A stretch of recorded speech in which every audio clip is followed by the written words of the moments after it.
What's up, everybody? Welcome to episode 140 of the Monday Night Wars. I am Chad Talks, and joining me, as always, is Jmack Gaming. Hello, everybody. We are on the go home to WCW Thunder. Sold Out is this Sunday, and then the lesser important pay-per-view Royal Rumble is to follow. It should be a fun time. Wait, hold up. You're just gonna fucking know. Oh my God. Hey, remember, I run the game. I could fuck with your shit. But you wouldn't. Make sure before we get into this video, you leave a like and a comment. Let's get to 370 subscribers because so we can have a live strip stream. The 370 celebration, which of course will not be monetized and will not be for money because we can't follow our dreams and make money anymore, YouTube, and it's all your fault. Now, without further ado, let's run Thunder. Yeah, you got that off your chest now, brother? I will eventually. I hope you guys are ready for the next 24 episodes where we lead off with Chad shooting on YouTube. Fuck YouTube. We're going to start a new series called Chad Shoots on the Tube. Chad Shoots Tube. We should take this series to Twitch where we'll get the recognition we deserve. Fuck Twitch too, dude. Alright, anyway, let's carry on. Alright, let's get man, off to a strong start. Off to a strong start. We go back, we're at the set of Hey Yo. Scott Hall grabs a ring and he has a microphone. He says, Hey Yo. This Sunday, Sold Out. Scott Hall versus Scott Steiner versus Kevin Nash. Now, Kevin and I, we've been getting along recently, but make no mistake about it, I still hate that guy. I think he's a punk. And I think, you know, the three of us are known for one thing, and it's our wonderful, tough, menacing sunglasses. Well, let me tell you something. I'll be the guy wearing the sunglasses at the end of this match because Scott Hall is going to win that match, and then Chris Jericho or whoever is going to be Universal Champion when it's all said and done, you better watch out because that belt's coming to the bad guy. And then all of a sudden, Scott Steiner comes out, and he says, Hold on one goddamn fucking second! This is not Hey Yo or Hey You or Hey Bitch or whatever the show you said it is. This is Steiner Shoots! And he says, well, my guest was actually Kevin Nash. Fuck Kevin Nash! Oh! This is Steiner Shoots! Now take a seat! And Scott Hall takes a seat and he says, You're talking about our match this Sunday. You talk about who's going to be the man to win. I beat that big fat piece of shit Vader. And then I'm going to beat you. And I'm going to beat Kevin Nash at the same time. And then I'm going to take that twig, Chris Jericho, or any of those other twigs, and I'm going to bend him over my knee. And that Universal Championship is going to go to its rightful home around the largest arms in the business. And then I'm going to go to the arena and have sweet, passionate sex with all the women who came to see Scott Steiner tonight. And everyone, all the women go, woo! Woo! This ain't Ric Flair. This is Scott Steiner. And this is Steiner Shoots. And Kevin Nash comes down to the ring, and Nash is going to be like, yeah, he's going to be like, Scott, other Scott, I don't know what that was all about. I don't know what your guys' thoughts are heading into this match Sunday, but I couldn't help but overhear you guys both think that you're winning, and that's funny to me because the outcome here, there's only one person who could possibly win, and that man is Big Kevin Nash. He says, now, Scott Hall, I should say, you know, me and you, we have been getting along. But you're right when you say I still don't like you. You are the person who sent me to this show, all right, instead of Nitro, where the A-listers play. He says, and Steiner, I've never liked you. I never will like you. And when the NWO was at its peak, was before you joined it. And ever since, and when you did join it, the NWO was on a downhill plummet. And now, I don't even know what the state of the NWO is at. But I do know one thing. I do know that Kevin Nash's state has never been higher. And I'm going to win that match, and then I'm going to win the Universal Championship. And then he says, but it's not about me tonight because I actually got done talking to the general manager, Ric Flair, and he let me in a little spoiler. He told me that I could sit in A little spoilers. on the match tonight against Scott Hall and Scott Steiner tonight. So yeah, and that match is next. And then a superb wrestling and great heat, Steiner defeats Scott Hall with a Frankensteiner. Scott versus Scott, brother. Scott versus Scott. The crowd got the match. I gotta restart my whole brain right now. Jeez. The crowd got the match hotter. Louise. All right, there we go. The crowd got the match hotter. No. Next segment. And then after that, Steiner takes the potted plant that was at the set of Hey Yo and was gonna bash it over Scott Hall's head, but Kevin Nash runs into the ring and big boots Scott Steiner and then hits him with a choke slam. We move on. Oh, and from greatness to this, Tommy Dreamer in his newly won Hardcore Championship gets defended when Tommy Dreamer defeats Stevie Richards in 7:55 with a DDT and makes defense number 1 of the Hardcore title. They didn't click at all. Stevie Richards only a 4. Tommy Dreamer has been the biggest disappointment to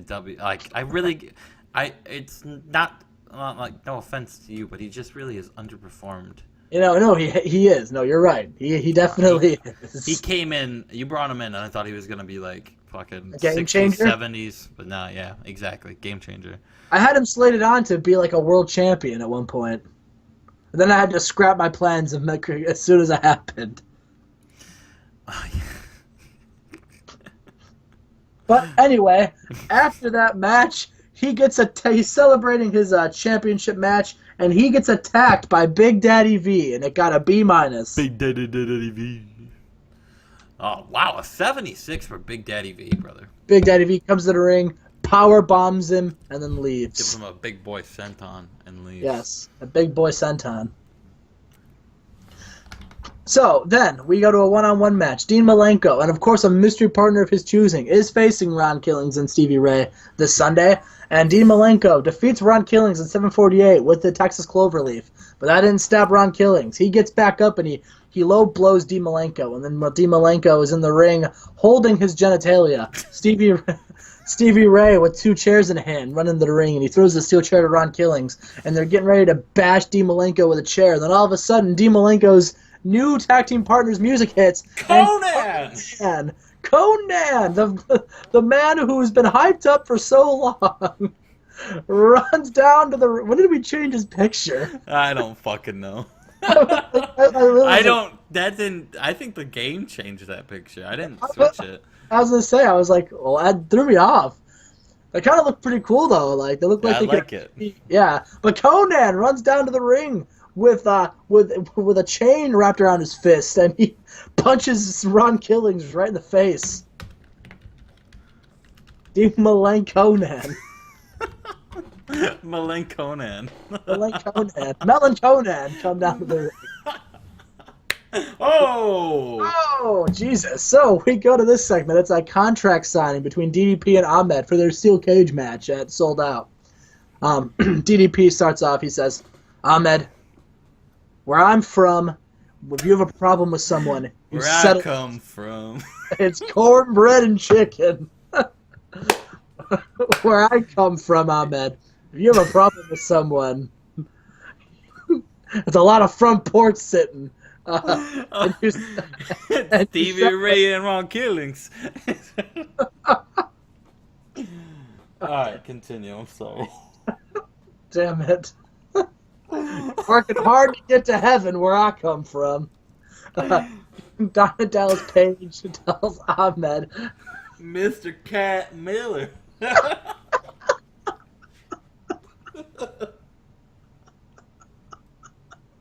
No one's gonna find this funny but us.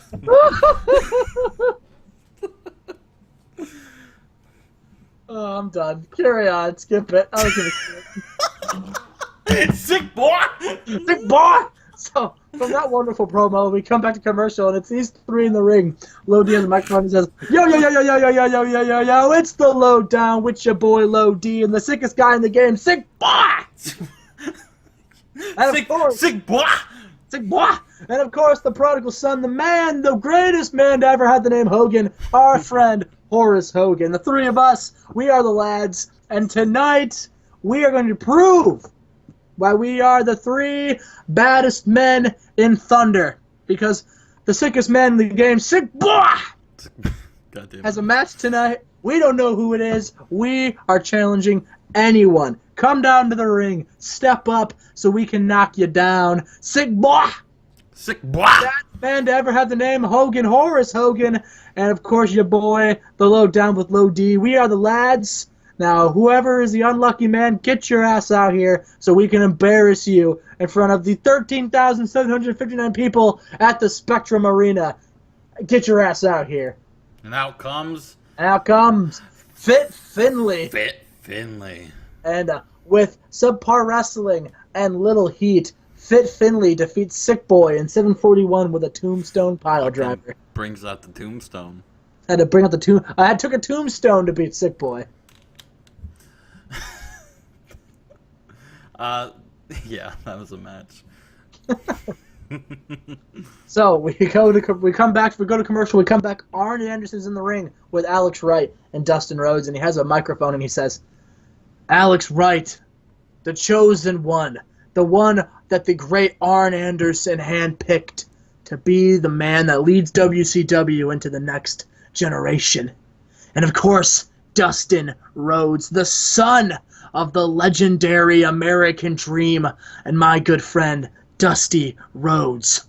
These two men are fortune. These two men are the future, and these two men proved like they do every single week that they are what greatness looks like. Alex Wright has beaten Ric Flair not once but twice. One of them was at Starrcade, the biggest show of the year. Dustin Rhodes, before he came here, they had him in face paint, dressing up like a woman, and now he is where he deserves to be the legendary Rhodes that he is. And alongside with me, Arn Anderson, we are going to take this company by storm. We are going to take Thunder by storm. We are going to show the entire world why Fortune is the real deal. It doesn't matter if you're the Nation, the NWO, the XWO, Bullet Club, the Chaos, Los Ingles Benevolent de Japón. We are the true faction. And every single faction comes to this company and they say, we're the best, and then they do nothing. But we are the best. And you know what? We're going to prove that we're the best right now when Alex Wright and Dustin Rhodes take on the Faces of Fear right now. Whoa, here we go. Ooh. Fuck Dustin Rhodes, piece of shit. And in a decent match, Alex Wright and Dustin Rhodes defeat the Faces of Fear in 736 when Alex Wright defeated Meng with an STF. And Dustin Rhodes was not on painkillers or drunk. You don't know that. Oh, he wasn't! The piece of shit! Dude, he cleaned himself up after I fired him. I hate this game. He was like, I gotta get my life together. Working with my dad's gonna fix it. So, Arn Anderson is in the ring. Arn Anderson's in the ring. He's celebrating with his two guys. And all of a sudden, you hear, woo! Ric Flair's music hits. And Ric Flair comes out, and he's wearing his general manager suit, and he's pissed. He's running down the ring. He's screaming at Arn. And Wright and Dustin Rhodes, they get out of the ring and they go fight him, and Ric Flair just punches them both, and then starts punching himself, and blood is gushing from his face, and he grabs a microphone and he says, Arn! This isn't about Alex Wright anymore! This isn't about Dustin Rhodes! This is about you and me! You betrayed my friendship! You betrayed the Nature Boy! So now the Nature Boy is gonna break your face! Oh! And Arn Anderson goes, Rick, settle down. Settle down. We can talk about this. And Rick is like, oh, the Nature Boy's done talking. The Nature Boy's done being the general manager and trying to run a decent ship around here. Oh, yeah, Ric Flair can't legally touch you because you're a member of my roster. In order for me to even wrestle in those 2 matches I wrestled, I had to work it out with Zbyszko. And you know what? I'm sick of it. Ric Flair, the Nature Boy, is sick of this job. He takes off. He rips his tie off. I'm sick of this tie. He takes off his jacket. I'm sick of this jacket. He takes taking off his belt. I'm sick of these pants. It's just him and a pair of boxers and a white shirt that was under his jacket. He says, "I'm sick of this job." And he rips his boxers off, but instead of being naked, he's wearing wrestling tights, and the crowd pops. And and then you look down, and instead of the dress shoes you thought he was wearing, they're wrestling boots. Ooh. He says, "And you know what I'm sick of? I'm sick of not doing what I love, and that's wrestling!" And he whips off his shirt, and he's wearing elbow pads. He says, I spoke to Larry Zbyszko. Woo! The Nature Boy is quitting from being the general manager. Woo! And I just put the pen to paper. I am the newest member of the WCW Thunder Wrestling roster. Woo! And my first opponent is right now. It's you, Arn. And he runs down to the ring. And Arn tries running away, but he's not quick enough. Ric Flair grabs him, throws him down, starts punching him in the face repeatedly. Alex Wright and Dustin Rhodes run back in the ring. Yeah, you better not say Goldust. And Ric Flair pokes Alex right in the eyes and low blows Dustin and pushes him aside and continues to beat up Arn. And he puts Arn in the figure 4, and Arn just starts tapping. And Ric Flair is a madman. He's like, woo! He's not letting go. And eventually Arn Anderson passes out in pain. And then Ric Flair gets out of the ring and celebrates with the crowd the return of the Nature Boy. He's back, baby. He's back, baby. Let's get down to the main event of the night. Ooh. Benoit only is 73. And then our main event, the 4 men who are going to square off for the World Championship are now in a tag team match. And about that superb wrestling in Great Heat, Benoit and Savage defeated Jericho and Bret Hart when Chris Benoit, who was campaigning for Technical Wrestler of the Year, by the way, defeats Chris Jericho with a dragon suplex. He was also the weak link. Oh, Benoit. There you go. That was WCW Thunder. The go home to Sold Out for Thunder. 87. 87. All right, guys. That was it for this week. Make sure you leave a like. Make sure you subscribe. Make sure you tune in to, of course, the prestigious pay-per-view Sold Out. And then make sure you stick around for Royal Rumble. It's going to be a great time. And without further ado, fuck the Revival. Oh, yeah. Yeah. Did you see on WWE Raw 25? I tried to avoid that show. They literally got fucked.